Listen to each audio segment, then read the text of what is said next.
И кога ќе стигнеш до 102 метри, кога првиот момент ќе погледнеш горе, кажеш како дали ќе го направам процесот на бидејќи тоа е најбитен, процесот на враќање е најбитен, дали ќе се вратам како што треба. Некако и сопствените граници си ги померува, значи своите несигурности си ги надминуваш. Вака Симона Трповска од Охрид го објаснува нејзиното соочување со длабочините на Црвеното море во Египет, кога на 24 декември лани успеала да се спушти дури до 102 метри длабочина. Таму останала 10 минути. Спуштањето е 20 метри во минута.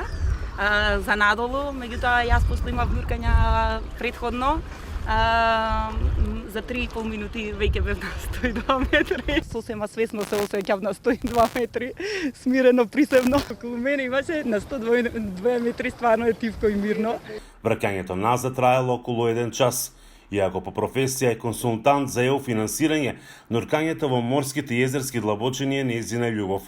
Тоа е посебен животен стил, вели, кој бара многу одрекувања од секојдневните животни активности. И тоа беше секој ден подготовки, тренинзи, значи одреден начин на исхрана, одреден значи легнување рано, станување рано, одрекување од одредени други активности, конзумирање алкохол и па дури и во некои нормални количини, значи чашка или две, значи не е дозволено пред нуркање, не можеш друг спорт да практикуваш пред самото нуркање. Не можеш, значи и по самото нуркање не можеш. Главниот елемент на нуркањето е дека телото мора добро да ти разменува гасови, бидејќи имаш преголема сатурација на самите гасови. Таа е првата македонка која успеала да го направи овој предизвик и една од ретките во светски рамки.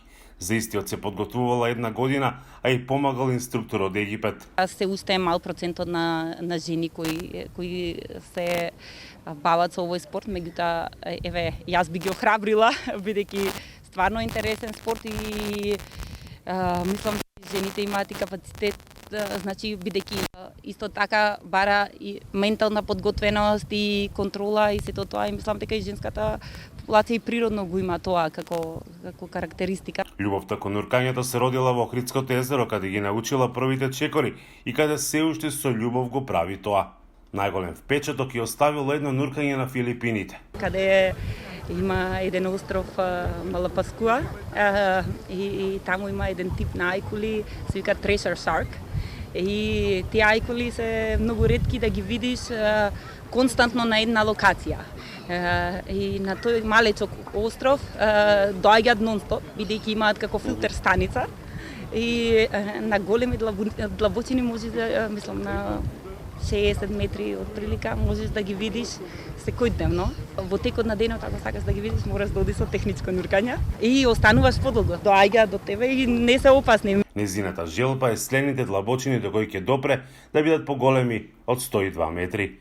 За Гласот на Америка од Охрид, Мики Трајковски.